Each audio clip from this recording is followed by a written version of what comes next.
Hello दोस्तों, नमस्कार। मेरा नाम है आकाश। तो दोस्तों, आज की इस वीडियो में हम लोग बात करने वाले हैं कि स्टेशनरी शॉप यानी कि किताब कॉपी की दुकान हम लोग कैसे शुरू कर सकते हैं। तो इस वीडियो में मैं आपको 10 ऐसे स्टेप बताऊंगा जिसको फॉलो करके आप भी एक अच्छा खासा किताब कॉपी की दुकान शुरू कर सकते हैं। तो 10 स्टेप को आराम से आप फॉलो कीजिएगा। अगर एक भी स्टेप को अगर मिस करते हैं और उसको ध्यान में नहीं रखते हैं तो आगे चल के आपको बहुत ज़्यादा समस्या हो सकता है इस बिजनेस से रिलेटेड। इसलिए कंप्लीट इस वीडियो को देखिएगा ताकि आप भी एक अच्छा खासा स्टेशनरी शॉप बिजनेस शुरू कर सकते हैं। चलिए अब वीडियो को शुरू करते हैं। उससे पहले दोस्तों, अगर आप हमारे यूट्यूब चैनल पर नए आए हैं और चाहते हैं हमारा साथ यूं ही लंबे समय तक बना रहे तो हमारे चैनल को सब्सक्राइब करके बेल आइकन को प्रेस कर दीजिएगा, जिससे क्या होगा कि जब भी मैं वीडियो अपलोड करूंगा आप तक नोटिफिकेशन उसका पहुंच जाएगा। स्टेप नंबर 1, तो सबसे पहले तो आपको लोकेशन देखना होगा कि हम लोग का ये जो बिजनेस है ये सबसे ज़्यादा कहाँ पर चलेगा। उस जगह पर अगर आप किताब कॉपी का दुकान शुरू करते हैं तो बहुत अच्छा चलेगा। तो इस बिज़नेस को शुरू करने के लिए सबसे अच्छा लोकेशन है किसी मार्केट में। अगर किसी मार्केट में अगर आप इस बिज़नेस को शुरू करते हैं तो वहाँ पर अच्छा खासा ये चलेगा। ठीक है, कोई भी मार्केट हो सके, आपका गांव का किसी मार्केट हो गया या फिर किसी बड़े शहर में हो गया, कहीं भी आप शुरू कर सकते हैं, ये चलेगा वहाँ पर। ठीक है, दूसरा हो गया किसी स्कूल के किनारे। मतलब मान लीजिए कोई बड़ा स्कूल है, प्राइवेट स्कूल, सरकारी स्कूल, उससे कोई मतलब नहीं है, बस स्कूल होना चाहिए, लेकिन थोड़ा सा बड़ा हो तो चलेगा ज़्यादा आपका ये बिजनेस। उसके बाद कोई बड़ा सा कोचिंग सेंटर हो सके, कोई कॉलेज हो सकता है, वहाँ पर भी ये चलेगा बहुत ज़्यादा। तो इन जगहों में आप स्टार्ट कर सकते हैं। साथ ही किसी हॉस्टल में जहाँ पर बहुत ज़्यादा बच्चे रहते हैं वहाँ पर भी आप चाहे तो इसको शुरू कर सकते हैं, वहाँ भी चलेगा।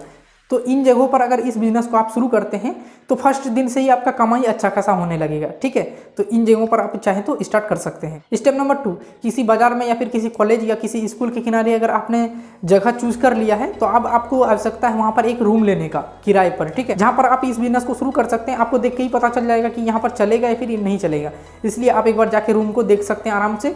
और उससे जो भी बातचीत होगा, जैसे कि कितना पैसा लेगा, वो किस हिसाब से रूम देगा आपको, कि बिजली पहले से ही देगा या बाद में आपको लेना पड़ेगा, ये सब चीज़ें आप बात कर लीजिएगा। साथ ही एक लीगल डॉक्यूमेंट आप बनवा लीजिएगा ताकि बाद में वो किसी प्रकार का झंझट नहीं कर सके। ठीक है, इसलिए एक लीगल डॉक्यूमेंट जरूर से जरूर बनवा लीजिएगा। स्टेप नंबर 3, रूम लेने के बाद आखिर आपको करना क्या है। तो देखिए, रूम अगर आप किराए पर ले लिए हैं तो फिर आप उसमें बिजली कनेक्शन अगर नहीं है तो फिर लाइट कनेक्शन जो है ले लीजिए। उसके बाद आपको चेम्बर बनवाना पड़ेगा जिसमें किताब कॉपी सजा कर रखेंगे। साथ ही आपको सीढ़ी, काउंटर, ये सब भी बनवा लेना होगा। अब सीढ़ी क्यों, तो सीढ़ी देखिए, कहीं अगर ऊपर में आप किताब कॉपी रखते हैं तो उसको सीढ़ी पर चढ़ के उसको उतारना पड़ेगा, इसलिए आपको सीढ़ी भी आवश्यकता होगी। तो इसलिए आप एक छोटा सा सीढ़ी भी बनवा सकते हैं।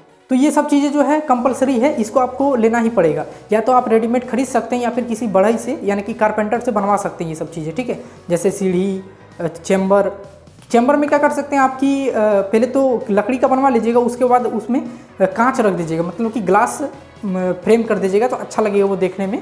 किताब जो कॉपी जो है दिखेगा बाहर से ही। ठीक है, तो वो सब अच्छा लगेगा। साथ में आपको इंटीरियर डिज़ाइन जो है वो भी काफ़ी अच्छा करना है ताकि बाहर से ही लोगों को दिखे कि ये किताब का दुकान है एकदम प्रॉपरली, और अच्छे से वो आके आपसे सामान खरीद पाएँ। इसलिए सब कुछ एक अच्छा सा कीजिएगा तो अच्छा लगेगा देखने में।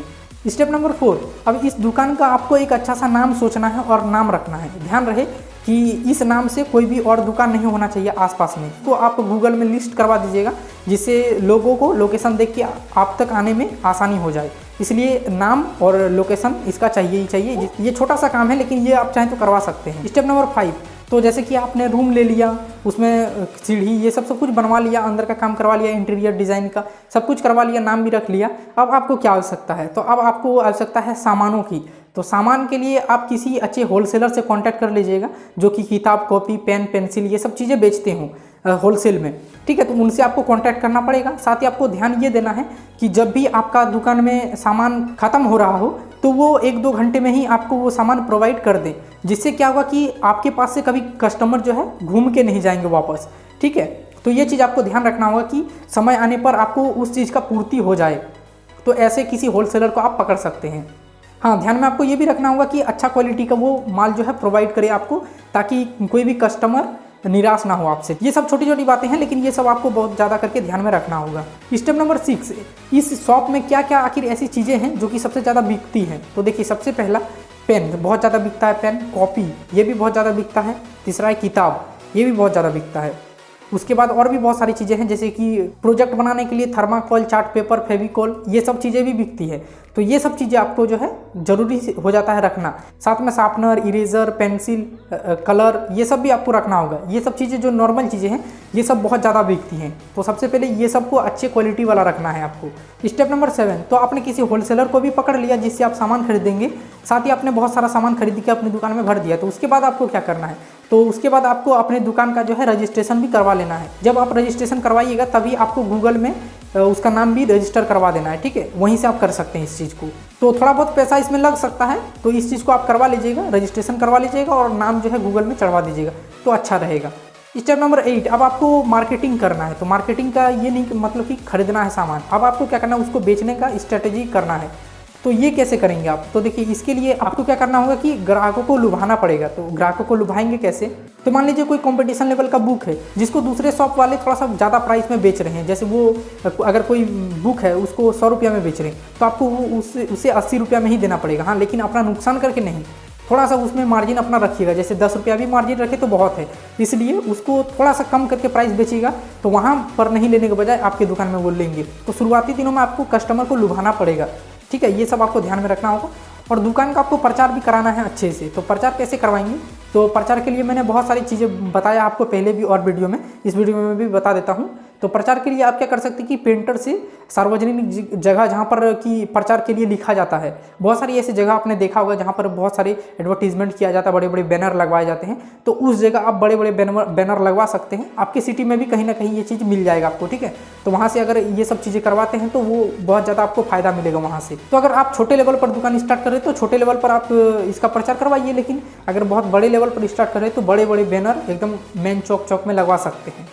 हाँ, एक बात आपको और ध्यान में रखना होगा कि मान लीजिए आपका शॉप ओपन हुए 6 महीना हो गया, तो अब आपको सोच रहे हैं कि आप तो मेरा शॉप चलने लगा, अब प्रचार कराने की क्या आवश्यकता है। तो ऐसा नहीं है, आपको तब भी एक बार स्कीम निकाल दीजिए, अपना बैनर लगवा दीजिए, प्रचार कीजिए। मतलब साल में 2 बार कम से कम आप प्रचार कीजिएगा तो आपको बहुत ज़्यादा फायदा होगा।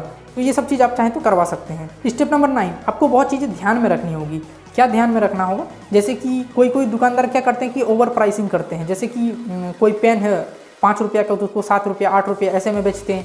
कोई बुक अगर 90 रुपया का है तो उसको 100, 120 इस तरह का बेचते हैं। तो ये सब चीज़ों से आपको बचना होगा। आपको ओवर प्राइसिंग किसी में भी नहीं करना है। जितना उसमें MRP लिखा हुआ है पहले से, पेन हो या कॉपी हो कुछ भी हो, तो उतना में ही आपको बेचना होगा, जिससे कस्टमर आपसे कभी भड़केंगे नहीं। स्टेप नंबर 10, अगर आप छोटा लेवल पर स्टार्ट कर रहे हैं इस बिजनेस को तो 50,000 के अंदर में ये हो जाएगा। मैं कंफर्म नहीं बता रहा हूँ, लगभग में इतना में हो जाएगा आपका अच्छे से, ठीक है। और अगर इसी को थोड़ा सा बड़े लेवल पर स्टार्ट कर रहे हैं, अच्छा सा प्रचार करवाएंगे तो फिर आप 2 लाख तक इसको रख सकते हैं। 50,000 से 2 लाख तक, मतलब छोटे लेवल पर तो 50,000 और बड़े लेवल पर स्टार्ट करें तो 2 लाख तक लग सकता है इसमें, ठीक है। तो कमाई भी उसी प्रकार से होगा। जैसे छोटा अगर बिजनेस आप स्टार्ट कर रहे हैं तो उसमें आपको 20 से 30,000 रुपया मंथली देखने को मिल जाएगा, आराम से कमा सकते हैं। और बड़े लेवल पर अगर उसको स्टार्ट करते हैं तो 50 से 60,000 रुपया भी आप मंथली उससे कमा सकते हैं। तो आपके ऊपर डिपेंड करता है आप कितना बड़ा इस शॉप को ओपन करना चाहते हैं। तो जैसा जैसा मैंने आपको बताया उस तरह से अगर आप इस बिज़नेस को स्टार्ट करते हैं तो आप भी अच्छा खासा पैसा कमाइएगा और भविष्य में इसमें ग्रोथ ही देखने को मिलेगा, डाउन नहीं, ठीक है। तो आज के लिए बस इतना ही दोस्तों। उम्मीद करता हूँ ये वीडियो आपको पसंद आया। वीडियो पसंद तो लाइक कीजिए, हमारे चैनल को सब्सक्राइब करके बेल आइकन को प्रेस कर दीजिएगा, ठीक है। आज के लिए बस इतना ही। जय हिंद, वंदे मातरम, नमस्ते।